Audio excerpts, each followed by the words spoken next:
I want to start by telling you what I think of as a tale of two Uber drivers. So myself and a member of our team, Shay, we're going to beautiful, wonderful Las Vegas. And we were going there to meet with a group of business owners to do a couple lessons related to business strategy, annual planning, and personal growth. It was going to be a really, really powerful day. And we had organized to make this into a day trip. So we get into Las Vegas in the morning and immediately get on an Uber to head to the hotel out in the foothills of Las Vegas.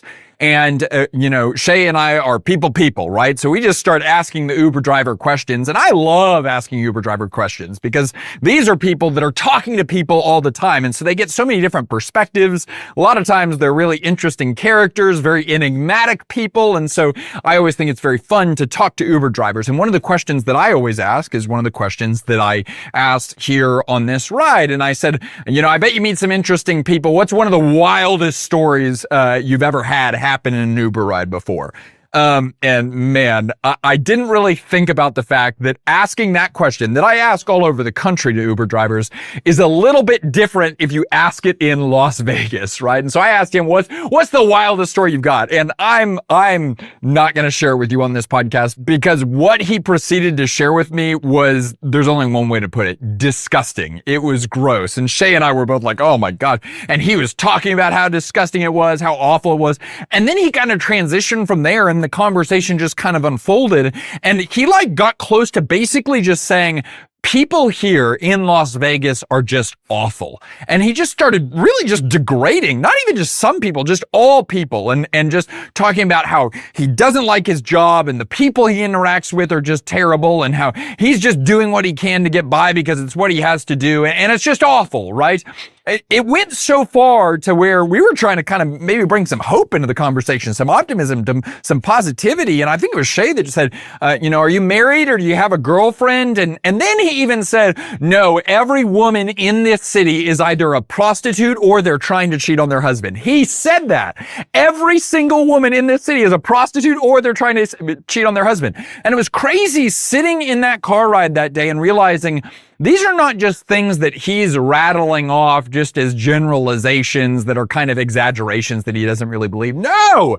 This guy really believed that stuff was disgusting and that was going on a regular basis, that people in Las Vegas are awful, and that every single woman in the city was a prostitute or trying to cheat on their husband.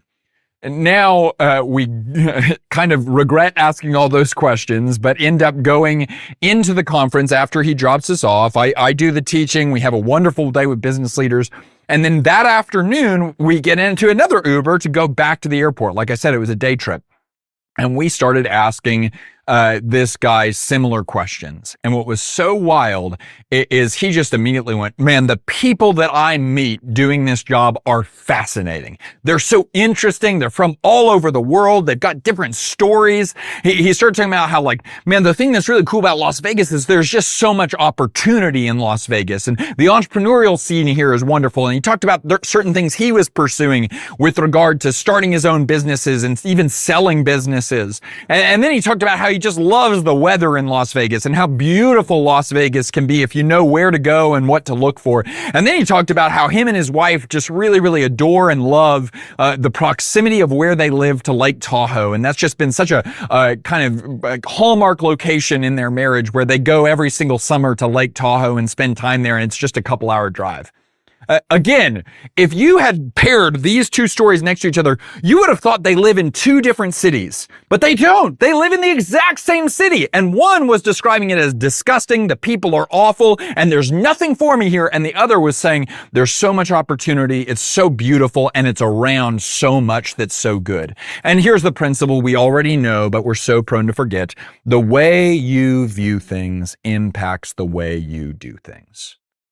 And what I would like you to remember as we jump into this episode is there are few things more subversively destructive than a bad attitude. Because an attitude is like a lens. It's like a filter through which we view the world. And what's so difficult and challenging and, like we said, subversive about an attitude is that we oftentimes don't even realize that we have it, and yet it is affecting every single thing we do, say, and think. And I would say that this idea of a bad attitude being subversively destructive is true for everyone, and it's magnified in the lives of leaders because, as a leader, your attitude will cascade. It's not like your attitude operates in isolation, but rather if you're a leader with a bad attitude, you're wearing that filter, you're wearing that lens, that will absolutely affect the attitude of the people that you work with and the people that you work for. We said few things are more subversively destructive than a bad attitude. Now, here's the counter statement that's really, really hopeful and should be really encouraging for you. Few things are more proactively constructive than a good attitude. Again, few things are more subversively destructive than a bad attitude, and few things are more proactively constructive than a good attitude. And so as leaders, it would be really wise for us to mind, attend to, and cultivate a good attitude. This was reinforced for me in a quote that I recently read by William James. Now, I want you to understand the context in which this quote came about. So William James was a psychologist and a teacher of psychology in the 1800s, and he's really kind of thought of as one of the leading pioneers of kind of a school of philosophy known as pragmatism. And you've heard that word pragmatic before. So this guy was all about pragmatism. He was about, how do we create constructs, mindsets, teaching that is rooted in pragmatism? And what is pragmatism? It's the idea that truth is measured by practical results.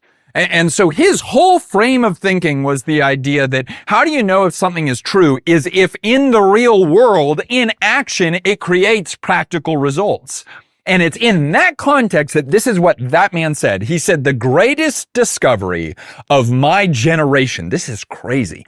The greatest discovery of my generation is that a human being can alter his life by altering his attitude. This is a guy that literally is the pioneer of the philosophical school of pragmatism. He's like, I don't just accept something as true just because it sounds good. I want to see the practical results. And it's that guy that said, human beings can alter their life by altering their attitude. And so that just hits home the reality that as leaders, we would be wise to attend to and cultivate a good attitude. But the way I want to come at this is actually kind of like the opposite of that. Because we said that bad attitudes, damaging attitudes, destructive attitudes are subversive, it can be really easy to miss. And it's critically important that we understand whenever we are operating with a bad attitude, but oftentimes, it's so easy to just adopt these and not even realize you have them, and it could be changing your entire life. And so what I want to highlight are just 3 destructive leadership attitudes. And I will tell you, this is not me just sitting down theorizing what would be bad for leaders to adopt at some point, somewhere hypothetically. No, I will tell you, there is a very particular way that I landed on these 3 attitudes, and this is what it is. It's practice and experience and observation. So practice and experience. I have practice adopting these attitudes, right? Now, praise God, I also have practice identifying and growing out of these attitudes and shifting my attitude to be better, healthier, more wise, more productive, and constructive. But I have practiced every single destructive leadership attitude that we're about to walk through. That's why I'm so passionate about sharing these with you, because they're nothing but destructive. They're nothing but unhelpful. And then the second piece is that I practice and experience is where I got these, but also observation. So I've been having one-on-one conversations with leaders for over a decade now. And one of my favorite exercises to do is just to look back and think through all of the conversations that I've had and just look for common threads, because common threads represent patterns, and where there's patterns, there's principles. And what I will tell you is that, a lot of times when leaders stall out or whenever they're not making progress or whenever their organization is disunified or experiencing drama or not moving forward and growing, these attitudes can be a common thread. Conversely, the best leaders I know are ruthlessly intentional about adopting the good attitudes that we're also going to focus on in this episode. So here we go. 3 destructive attitudes. I want you to zoom in, really hone in, and look for these in your life and leadership. And they are each kind of categorized as phrases that we either verbally say or mentally think. And the first phrase, the first destructive attitude I got for you is this: they just won't. This is talking about people, they, quote unquote, they, oftentimes external, outside of our organization is how I often hear it, or how in the past I have been subject to saying this, right? And we're oftentimes talking about customers or prospects or audience or things like that. And we say they just won't. And I've heard contractors before say they just won't pay on time. There's no way. They will not pay on time. Right? Obviously talking about their receivables. They just won't make the time for this service to be provided to them. They just won't do that. You don't understand our customers. They will just not ever value our team the way we want our team to be treated. They, talking about maybe in a recurring revenue company, they just will never stay with our business for more than 18 months. It just won't happen. They just won't. That group of people, they just won't ever make a decision. They're never going to buy. They're never going to make a decision. Our customers, you just don't understand. They just won't refer more customers to us. They just don't act that way, right? They just won't. This is a flawed attitude. This is a bad attitude. Anytime we start verbally saying or mentally thinking they just won't, we have adopted a lens or a filter that is incredibly unhelpful and incredibly unproductive, and it's also not true. And here's the flaws, although there are many, we're going to just hit on two, that are embedded in this attitude that we've just got to call to the carpet, and we got to realize how flawed and feeble this attitude actually is. The first one is this, and it's a principle. Ambiguity is a world-class way to avoid responsibility. And here's why that principle applies to this attitude. They is just this incredibly ambiguous phrase, right? We're not talking about anyone specific. We're not even talking about a particular individual or a particular section of our customer base. We're just saying they. We are generalizing every single person that could be a customer or that currently is a customer or that's part of our community or that's part of what we do as a business. And we're just putting it under this massive umbrella of they just won't. And man, the minute you and your team start to speak in ambiguous generalizations like that, what you're essentially doing is you're saying, I have no responsibility, because we can't apply responsibility to ambiguity. The minute we start operating in specifics with individuals or with sections or with demographics, well, then we can actually start to make judgments. But to the degree that we live in ambiguity, it can be nice because we don't have any responsibility, but that means we also don't have the ability to respond. Here's the other flaw in this attitude. This attitude turns a predictor into a predetermined conclusion. And here's what I mean by that. What's the best predictor of future behavior? Well, it doesn't take a rocket scientist to figure that out, right? The best predictor of future behavior is past behavior. There's a difference between something being a predictor and something being a predetermined conclusion. And what we need to recognize is that oftentimes there's something that stands in the way of what's always occurring moving forward. And that thing is leadership. Right? The thing that so often we know this happens, that things that were or not what they continue to be, something shifted, something changed, something grew, there was progress, there was improvement, there was forward motion. And almost always the initiator, the instigator of that occurring is an act of leadership. If you ever see something sustainably good over time, you can say, man, there's a leader behind that somewhere. And so what we have to remember is that just because past experience is a predictor, it's not a predetermined conclusion. Just because it's been that way doesn't mean it has to be that way. And in doing so, then we start to accept leadership responsibility, but then we also start to experience leadership opportunity. So here's the attitude shift. And I first heard Craig Groeschel offer this practical tool, and I thought it was so helpful and so good. We don't get to say they just won't. Here's what we can say. We have not led them to. We don't get to say they just won't, because that's abdicating responsibility. It's a destructive filter that operates subversively in our minds and in our organizations. What we can say is we have not led them to. And you can see how the minute you adopt that attitude, you are also adopting responsibility. Okay, let's move on to the second destructive attitude for leaders. The second attitude is Actually, not that dissimilar, although the way it plays out looks a little different. If the first one is they just won't, the second one is we just can't. We just can't delegate that from the CEO's plate. We just can't hire outside for that role. We just can't find someone that fits our culture. We just can't make time to think and work strategically on this problem. We just can't. Y'all know how to respond to this attitude, right? You've heard that Henry Ford quote probably a billion times. If you think you can or you think you can't, you're right?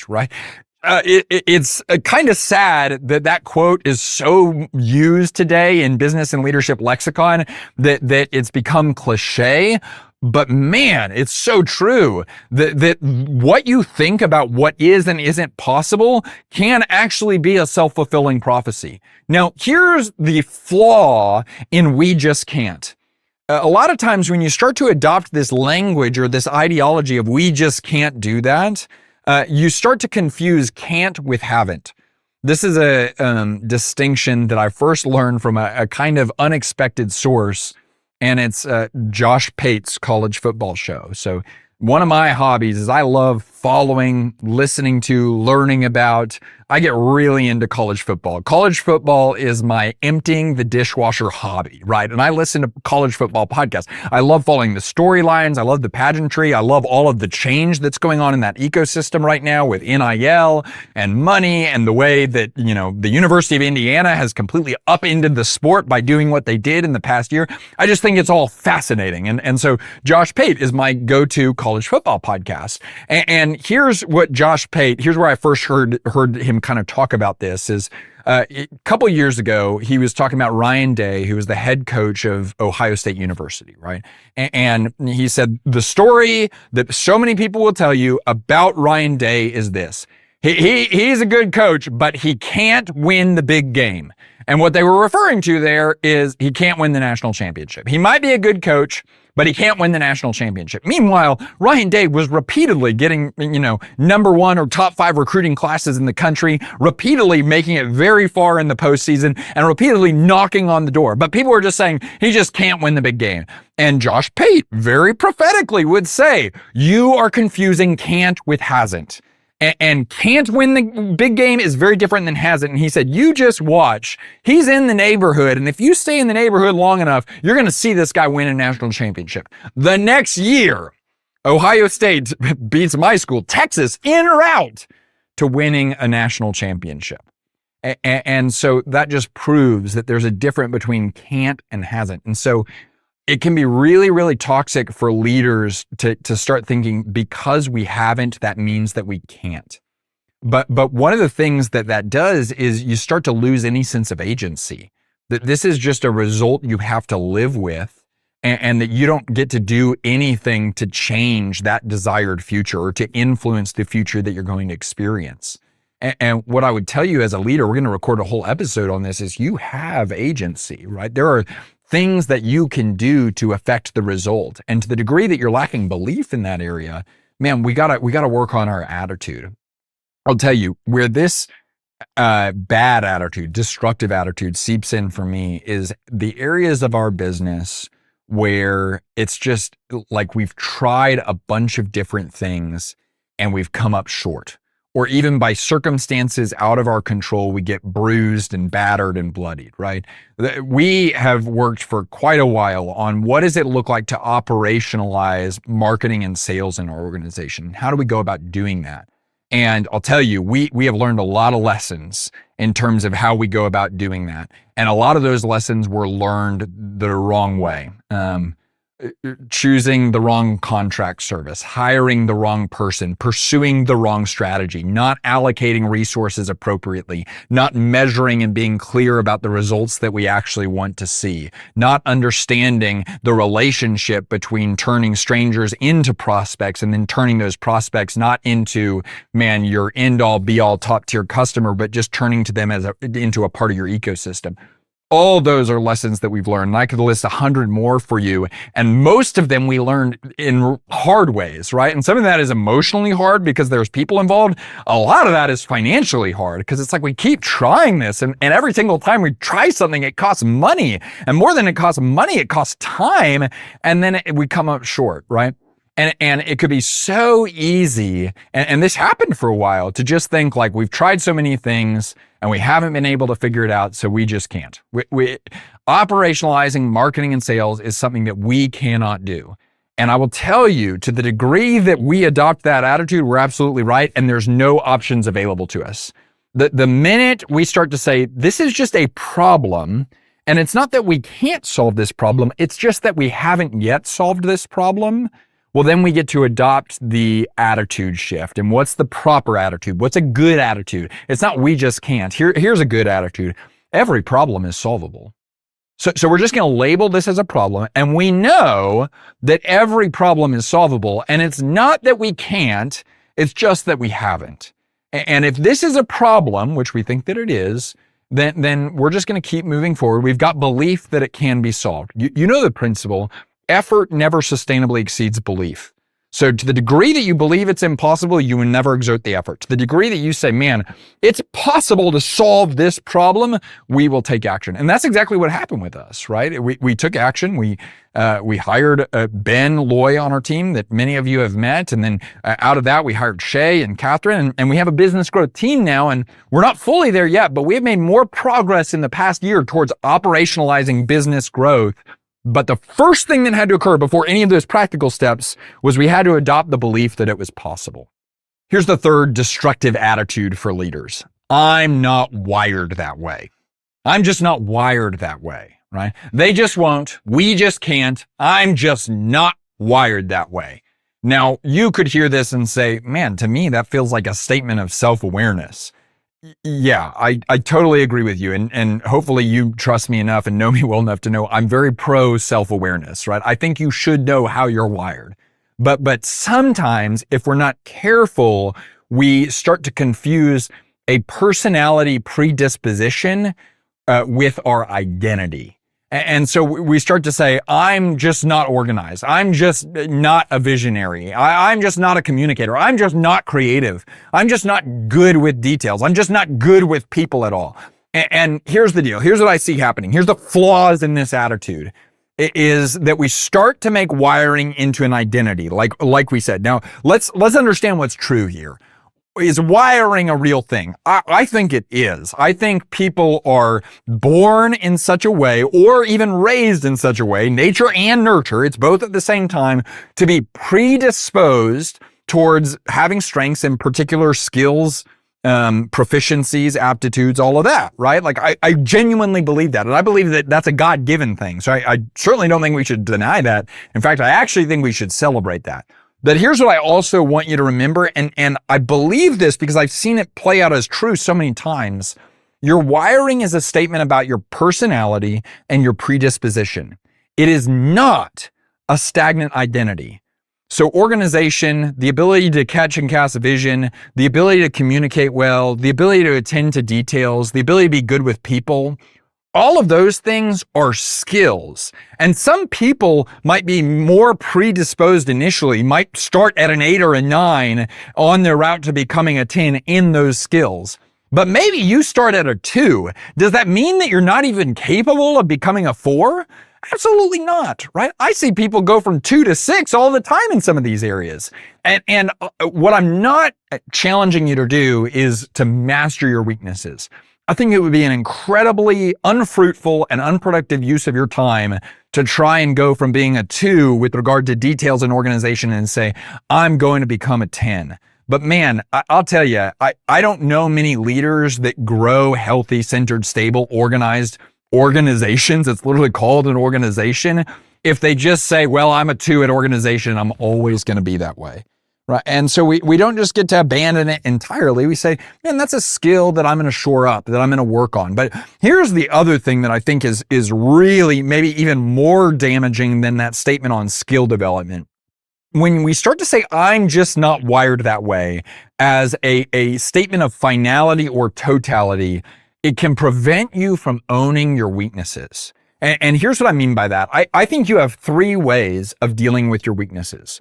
You can avoid them, you can acknowledge them, or you can own them. Now, when we avoid our weaknesses, we basically, what we do is we say, I don't know what you're talking about. I am organized. It was literally, this gentleman, a young entrepreneur, actually a pretty fast scaling organization that a lot of outside capital have been invested in. He was one of the most disorganized people I had ever worked with. And it was crazy. I was in an initial conversation with him and I asked him, like, what would you say your strengths are? And he said, I think I'm pretty organized. And I literally thought this guy had like 4 eyes or something like that. It's like it was a blind spot for him. He didn't realize he lacks self-awareness.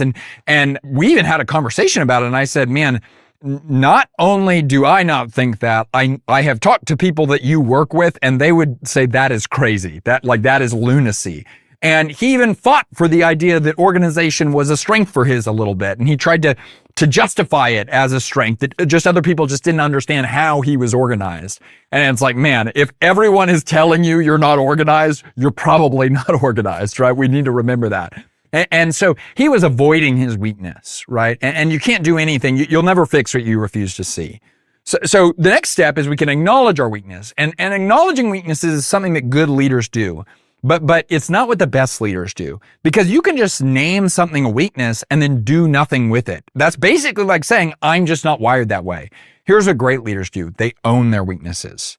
That means they have a plan for developing in them to shore them up, or they're going to hire for them, or they're going to delegate them. What we're not going to do is say, well, I'm just not that wired that way, and so we can't possibly have a plan to solve for it. No. Your weaknesses are going to become an organizational weakness unless you either get better at it or you hire for it or you delegate it to someone else and allow them to have ownership, authority, and responsibility of that area. But what we don't get to say is just, I'm not wired that way, so we're always going to be bad at this thing. It's just not helpful and it's just not good. So those are our 3 leadership attitudes that are incredibly destructive. They just won't. We just can't, and I'm just not wired that way. And to close out kind of with the attitude shift that we need on number 3 that actually applies to all of this is I can grow. We can grow. You are not stagnant. You are not stultified. You can be better tomorrow than you are today. Your organization can be better tomorrow than it is today. It's going to take work. It's going to take intentionality. It's going to take diligence, all of that. But man, what else would you rather do, right? What we can't do is adopt an attitude that limits all of that goodness from occurring. So what would I challenge you to do out of this episode? I would challenge you to examine your attitude. And don't just think about it as a general statement. I would look for in the particular areas of your business leadership and life and say, what's my attitude towards that thing? I particularly think about areas where things are stalled out. And think about an area of your business that's stalled out and then just say, what's my attitude towards that thing? And be honest with yourself. How could you shift that attitude? And in the process of shifting that attitude, shift the results that you're experiencing. Let's go. Hey y'all, thanks so much for watching. If you want more content like this, we've got some killer stuff planned. So make sure you rate, review, and subscribe. Let's go, let's go, let's go.